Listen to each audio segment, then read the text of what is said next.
Play অফসে ওঠার বাঁচা মরার ম্যাচে রয়্যাল চ্যালেঞ্জার্স বেঙ্গালুরুর বিপক্ষে মাঠে নামতে যাচ্ছে চেন্নাই সুপার কিংস। আর এই ম্যাচে মাঠে নামার আগে মুস্তাফিজুর রহমানকে নিয়ে অবিশ্বাস্য মন্তব্য করলেন মহেন্দ্র সিং ধোনি।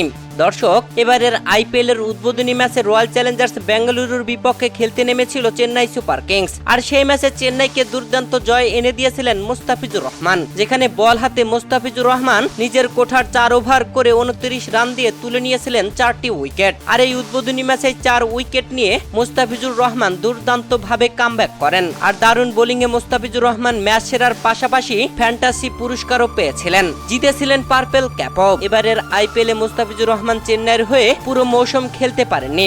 আবারও আইপিএল এবারের আসরের শেষ ম্যাচে বেঙ্গালুরুর বিপক্ষে মাঠে নামবে চেন্নাই সুপার কিংস।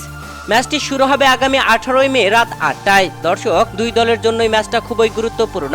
এই ম্যাচে হারলে প্লে অফে যেতে হলে অন্য দলের উপরে চেয়ে থাকতে হবে চেন্নাই সুপার কিংসকে।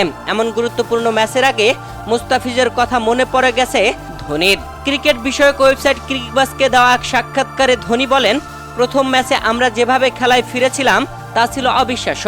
মুস্তাফিজ একাই খেলার মোড় ঘুরিয়ে দেয়। তবে এই ম্যাচে আমরা তাকে পাবো না, তবে আমাদের যে বোলাররা আছে তারাও ভালো করবে। মুস্তাফিজের বিকল্প তারা পেয়েছে কিনা এমন প্রশ্নের জবাবে ধোনি বলেন, মুস্তাফিজের বিকল্প নেই, তবুও আমাদের যে বোলাররা আছে তারাই এই ম্যাচে ভালো করবে বলে আশা করি। এবারের আইপিএল থেকে দেশে ফিরে এসেছেন মুস্তাফিজুর রহমান। দেশে ফিরে আসার আগে 9 ম্যাচ খেলে 14 উইকেট শিকার করেছেন মুস্তাফিজ। চলতি আসরে সর্বপ্রথম পার্পেল ক্যাপ মাথায় ওঠে মুস্তাফিজুর রহমানের।